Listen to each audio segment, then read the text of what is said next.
In this video, I'll walk you through how to transfer assets from your old reports into your new site asset list, available in our latest release. When you first log into the web portal after the update, you'll see the new Sites tab. Inside, you may find multiple sites that have automatically been created as part of the migration. Within each site, you'll likely see one or more reports with a Transfer Assets button. This feature has been added to give you control over which assets you want to migrate during this update. Simply put, this feature transfers assets from a report into the Site Asset List tab, where they are permanently stored, available for engineers to test on future visits using the DT Connect app.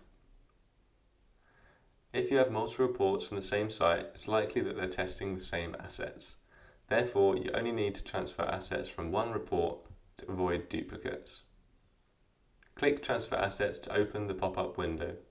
To successfully migrate assets, they must be linked to a FirePanel asset. Choose one of the following options. Selecting existing panel from the site asset list, in this case we don't have any, or create a new FirePanel asset by selecting the panel type and entering the location.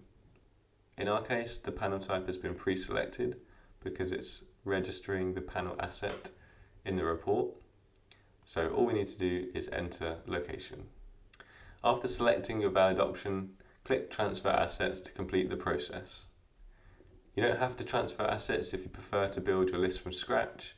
You can always use the Create Asset feature or upload CSV file, and we have separate videos covering these.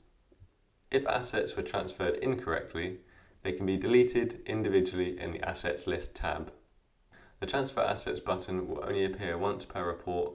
However, you can always transfer assets manually by downloading the report as a CSV file and uploading it to the site asset list. And there you have it. Thanks for watching.